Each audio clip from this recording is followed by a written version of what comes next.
আসসালামু আলাইকুম। আমি মোহাম্মদ কাউসার বলছি মায়ের দোয়া গড ফার্ম থেকে। আজকে একটা অন্যরকম ভিডিও নিয়ে চলে আসলাম আমার এই চ্যানেলে। নতুন ভিডিও দেখেন, রাস্তার দৃশ্যগুলো দেখে অনেক ভালো লাগতেছে।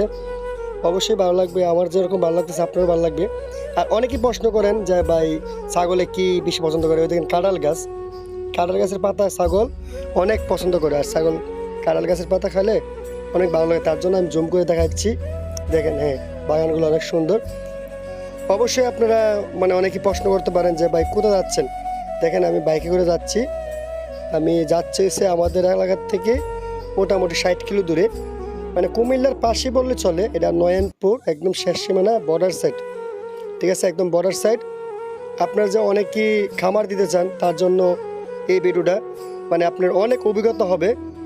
কেন আপনারা দেখে অনেকে প্রবাসী ভাইয়ের জন্য, যে আপনারা যদি চান যে বিদেশ থেকে খামার ছাগল পালন করবেন, তো এটা অনেক কঠিন হয়ে যাবে। তার জন্য এটা আমি ভিডিওটা করছি। আজকে অনেক প্রবাসী ভাই, উনি অনেক ভালো একটা মানুষ, উনি ইতালি প্রবাসী, উনির সাথে ভালো একটা সম্পর্ক। উনির খামারে আসছি, উনি রিকোশে। উনির কিছু ছাগল ছিল, ঠিক আছে, ছাগলটি আনছিল ভালো, কিছুদিন ভালো ছিল। অনেক কিছুদিন যাওয়ার পরে যে কর্মচারী গাফলতির কারণে ছাগলগুলা সবগুলো অসুস্থ হয়ে গেছে। উনি মোটামুটি অনেক টাকা লস খেয়ে গেছে। এই দেখেন কত সুন্দর একটা বাগান। এই যে রয়েছে মালটা বাগান, এখানে আম বাগান, অনেক গাছ আছে, অনেক বড় জমি। এত সুন্দর পরিবেশ তুই যদি ছাগল না পালতে পারে, আমার নিজের কাছে খুবই খারাপ লাগলো। আসলে মানুষের অভাবের জন্য আজকে কর্মচারীর গাফলতির জন্য আজকে এই পরিস্থিতি। উনি মোটামুটি আমি যা দেখে বুঝতে পারলাম, উনি কবুতরও আছে, আবার অনেকগুলা কবুতরও পালে। উনি প্রবাসী তো বেশিরভাগই শখিন, উনি অনেক শখিন মানুষ। উনি শখের বয়সে করছে। আর বিশেষ করে ছাগল গরু এগুলো জানে তো, প্রথম অবস্থায় শখেরভাবে করলে দেখা গেছে কি ওইটা আপনার বিজনেসভাবে চলে যায়। তো উনি করছিল একটি আশা। এই দেখেন, এটা হচ্ছে মালটা গাছ বাগান, মালটা গাছের বাগানও আছে, অনেক কিছু আমি এক এক করে দেখাবো, সবগুলো দেখেন। আর উনি লসটা খাইছে কীভাবে আমি বলি। উনি যে লোকগুলা দিয়েছিল দায়িত্ব, যা এইগুলো দিকে ঠিকমতো লাগতে পারে নাই, ঠিকমতো খাবার দিতে পারে নাই, একবার দিলে আরেকবার দিতে পারে নাই, তার জন্য ছাগলগুলো অসুস্থ হয়ে গেছিলো।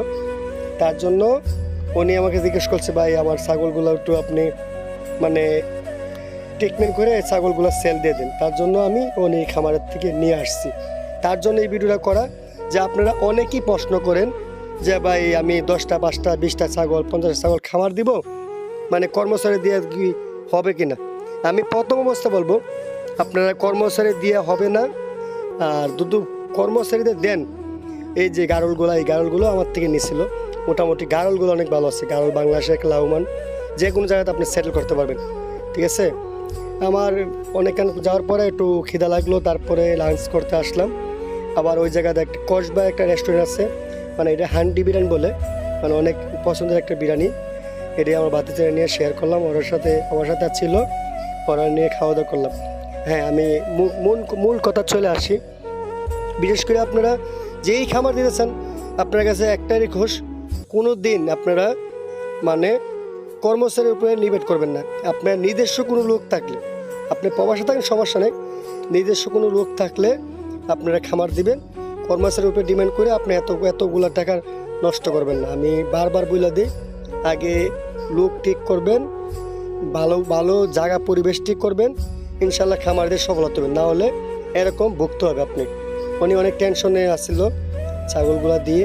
তার জন্য দেখেন অনেক সুন্দর সুন্দর ছাগল ছিল, কিন্তু সবগুলো ছাগল ঠিক নেই। আমি ভিডিওতে তেমন দেখা যায় জানি না, বাচ্চা ছিল, বড় ছিল, দেশি ছিল, সব ধরনের ছিল। মোটামুটি 100-এর উপরে ছাগল ছিল। এখন একদম অনেকগুলো মরে গেছে, অনেকগুলো অসুস্থ হয়ে গেছে, তার জন্য অনেকগুলো নাই। অবশ্যই আপনার ভিডিও দেখে অভিজ্ঞতা হবে, আর ভিডিও দেখে অবশ্যই ভালো লাগবে। সবাই লাইক কমেন্ট দিবেন, আর আমার জন্য দোয়া করবেন যে ভালো ভালো ভিডিও নিয়ে আসতে পারি। আর ভালো থাকবে সবাই। আসসালামু আলাইকুম।